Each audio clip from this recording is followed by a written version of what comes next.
out here on VSIN, the Sports Betting Network. Cashing Out continues here on VSIN with me, Joe Ceraulo, our guy, Tony Cutillo, joining us on the Progressive Guest Line. Make sure you follow him on Twitter at Rise with Tony. That's Rise with a Z. Tony, Thursday Night Football, man, we've got a fishy line out there. Vikings laying 2.5 to 3 at most shops against the Rams. I know it's a short week. I know it's a long road trip. Man, that is an enticing number to lay. I want to look at that a little bit ahead, but you're the prop expert every Thursday night, man. You've been killing it picking these Thursday night props in this slot. Let's start with a little ground game for the Rams. What do you like coming out of that LA backfield?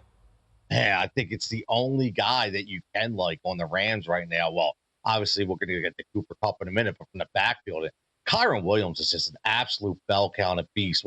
Once Sean McVay really puts his love into somebody in the backfield, man, he just doesn't let go, man. It's like that heart that keeps on giving. And he is the number one option in the red zone. He'll get 2, 3, 4 tries. It doesn't matter. He hasn't been under this number, which is over 18.5 rushing attempts, since week 2. He's averaging 21 plus in his last 4 games. And with this offense, even with Cooper Kupp coming back, possibly on a limited snap count, he's the only guy that you can actually give the ball to and feel good about. And the run defense for Minnesota is not that great. So I do like Kyren Williams to get at least 20 attempts, which will hit that over 18.5. Yeah, and that's always crucial whenever you're playing an over-under. The fact that you think there's going to be a little bit of cushion there between your projection and the posted numbers. So that's Kyren Williams over 18.5 carries. How about on the flip side, the Minnesota offense? You like something out of their first-year quarterback, Sam Darnold?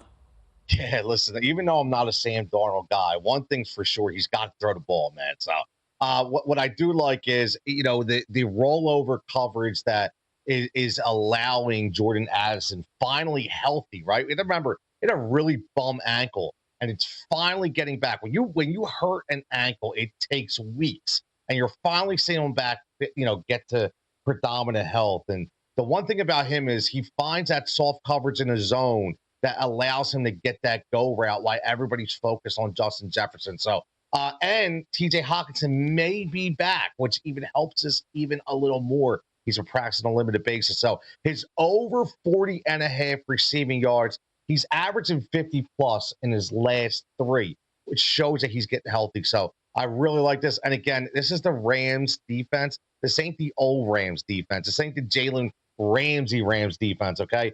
Just look at Jawan Jennings. Look at the Jawan Jennings game, okay? That you'll remember, what I'm talking about. So in addition to Addison, you think Darnold finds the end zone not once, but maybe a couple times?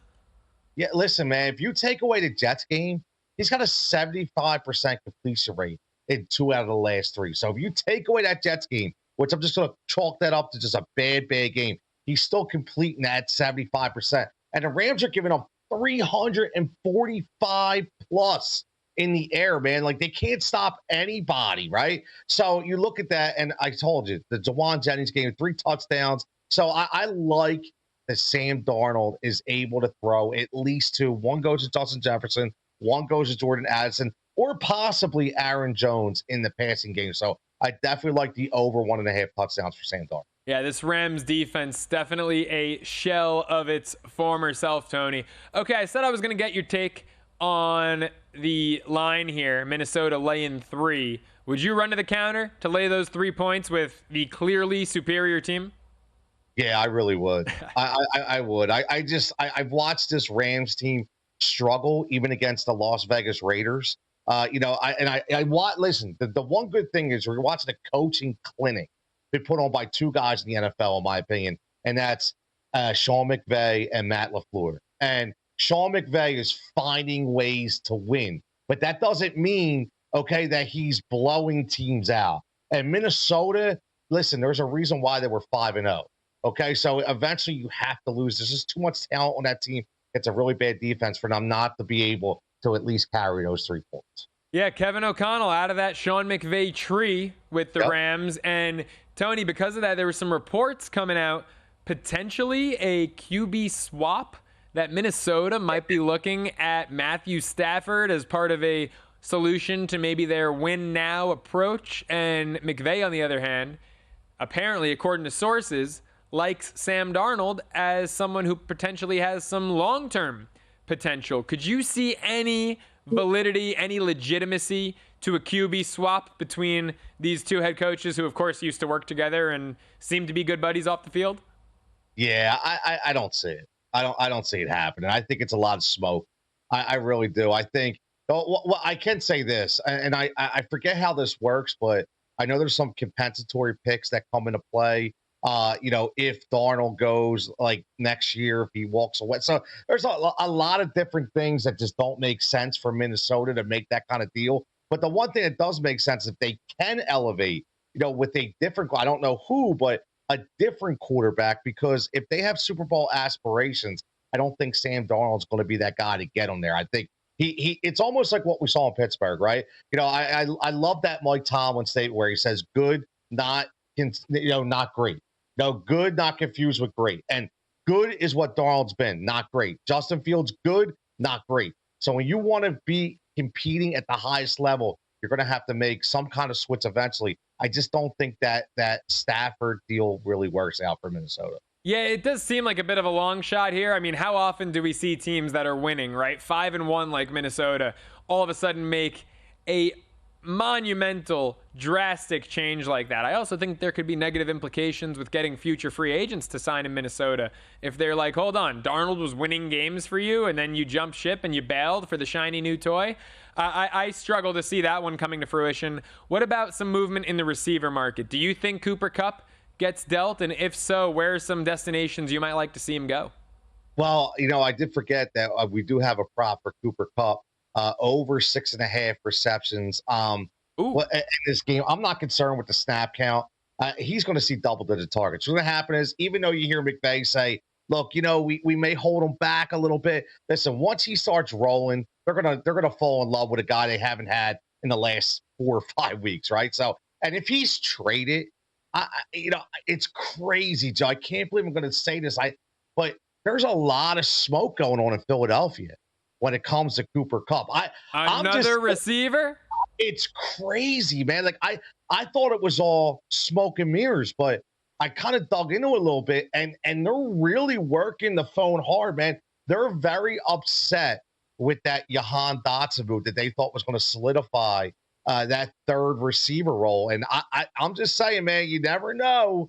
Howie Rosen works some magic. So I do think that you could see him being dealt. Especially at his age, and Puka Nacua is going to be back in a couple weeks too. So I do see that as an option for a team. That would be an insane addition to the slot there in Philly to complement Brown and Devonta Smith. That would be absolutely wild. Kupp also one of the best blocking wideouts in the game. It's funny you mentioned snap count. I could see him maybe sitting out some run plays. I could see McVay not asking him to be too physical in terms of blocking in the run game. But, man, him blocking for Saquon on the outside, that offense has all the potential in the world. I'm telling you, man, you hit the nail on the head. He's such a, we forget, we look at talent so much, from a physical standpoint. We always forget the acumen, right? The intelligent level of guys like Cooper Kupp who know how to run block, who can look at scheme, who can read a defense. And he's such an intelligent football player. He's a guy that can really do yourself justice. I mean, look, we just talked about Tampa Bay too, right? If Tampa Bay thinks they have aspirations, to get over that hump, maybe they make a move too. He's going to be dealt. I really feel like he's going to be playing somewhere else. Tony, you're the best as always, man. Really appreciate the time. Thanks for hopping on. Absolutely. Have a good one, buddy. Tony Cutillo, follow him on Twitter at Rise with Tony. That's Rise with a Z. And folks, on Monday, we will officially have the sports equinox upon us. All 4 major sports in action, and that means that there's no better time of the year to be a sports bettor. With our new sports equinox special, there's also no better time to become a VSIN Pro subscriber. Sign up now. You'll get full VSiN Pro access to everything we do through May 1st for only $1.20. That includes daily best bets, betting splits with trends and analysis to make you a sharper bettor, plus all of our exclusive betting content for the World Series, college football, the remainder of the NFL season, March Madness, the NBA and NHL seasons, regular seasons that is, and the NFL draft. Shoot, you'll even get the start of next baseball season as well. All this and more for less than $20 a month. Don't miss this limited time offer. Visit vsin.com/subscribe to sign up now. That's vsin.com/subscribe. And you folks all know this, my favorite part of that VSIN Pro Access, our betting splits. Taking a look at this Rams-Vikings game. The Vikings, the very public side, 91% of the bets. Also the sharp side, 83% of the handle. I lean Minnesota. I don't have an official play on it yet. Cooper Kupp might not be the only receiver coming back for the Rams. Could be Puka time in LA also. How about a little World Series preview while we're talking things LA related? Up next on Cashing Out with Joe Ceraulo.